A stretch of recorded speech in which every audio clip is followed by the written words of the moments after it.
Je suis le petit-fils d'Eugène Prévost. Je suis le petit-fils d'Eugène Prévost. Je suis petit-fils d'Eugène Prévost. Eugène Prévost, c'est mon grand-père, puis pour moi, il représente un génie qui n'avait pas de limite. C'est un de mes héros. Un grand Québécois. Un autodidacte. Je l'admire pour sa créativité, pour l'écoute de ses clients.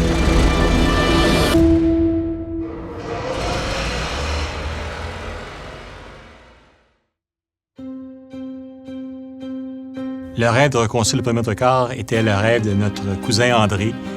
Chez ma grand-mère, il y avait une photo de la première autobus que Eugène a fait, puis quand je voyais mes frères, mes cousins, je disais tout le temps, ça serait donc le fun de refaire une réplique de la première autobus d'Eugène. Il m'en avait parlé, ça fait longtemps. Quand on a commencé à sortir ensemble, déjà, André y en parlait. On se rend compte, il commence à nous raconter ce rêve-là. On fait un lien avec le 100e anniversaire de Prévost et on se dit que ça serait magique de pouvoir le reconstruire. C'était vraiment un travail d'équipe. Chacun a amené ses qualités. Et on s'entraidait. Comme Eugène, c'est comme ça, d'après moi, qu'il voyait la vie. Pour moi, le plus grand défi, ça a été de trouver le même châssis de camion que mon grand-père avait utilisé en 1924 pour construire le premier Prévost.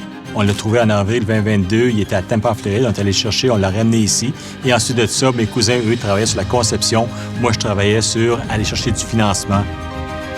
Un des problèmes qu'on a eu durant la reproduction de l'autobus, c'était les dimensions, parce que tout ce qu'on avait, c'est une photo, on n'avait aucun dessin. Ma contribution majeure à la reconstruction du véhicule a été la modélisation 3D au tout début, afin de créer toutes nos dimensions. On savait pas comment que les personnes étaient assises dedans. Ça fait qu'on a fait une simulation avec des chaises. En mettant des bancs à chaque côté, on doublait le nombre de personnes. Fait qu'à partir de là, on a décidé qu'on s'en allait dans cette direction-là, puis c'était logique pour un autocar. L'opération des fenêtres sur le véhicule, on a su la manière qui fonctionnait par mon oncle René, qui lui a écrit un livre. Il avait consulté des personnes de l'époque qui avaient vu cet autobus-là. C'est eux qui nous ont expliqué comment ça fonctionnait. Un gros travail qui a été fait, c'était de rafraîchir les roues. C'est des roues qui sont en chaîne. J'ai dû les sabler une par une. La partie la plus difficile pour moi a été l'ouverture des portes et de la marche en même temps, sans qu'ils se touchent. Là. Ça a été vraiment le plus grand défi que j'ai eu de toute la reconstruction.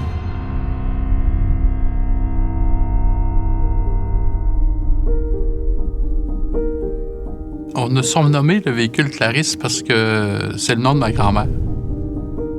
C'est la femme qui a toujours supporté Eugène dans tous ses projets, qui a travaillé aussi avec lui pour la construction. Un hommage qu'on a voulu rendre à notre grand-maman. Cette femme-là, c'était une grande femme. Puis, c'est à cause d'elle qu'elle s'appelle comme ça.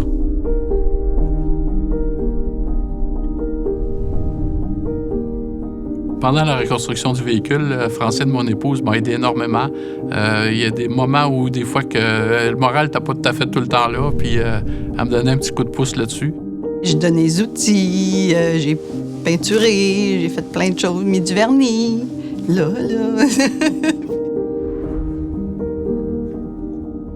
Mon fils Nicolas a participé également au projet. Je suis très, très fier de ça, bien entendu. Donc, Nicolas est préparateur chez Prévost. Donc, c'est lui qui a fait toute la peinture finale.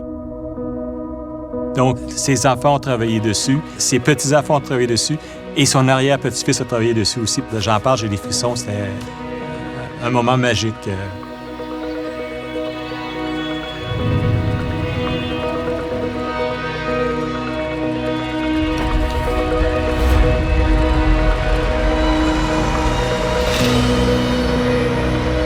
Si Eugène était parmi nous aujourd'hui, je suis certain qu'il y aurait un sourire fendu jusqu'aux oreilles.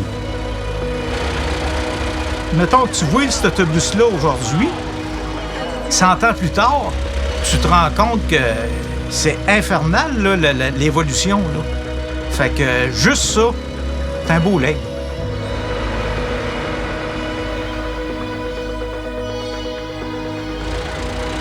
La constante chez Prévost depuis 1924, c'est la quête de la qualité et de la perfection, mais aussi l'innovation sensée. L'innovation sensée, c'est de bien comprendre le client, bien comprendre ses besoins et créer de la valeur pour lui. 100 ans plus tard, Prévost utilise seulement ce qu'il y a de mieux. Les suspensions, les roues, tout ce qui se fait de mieux dans l'industrie, c'est le seul standard que Prévost utilise. Puis c'est une constante qui ne changera jamais.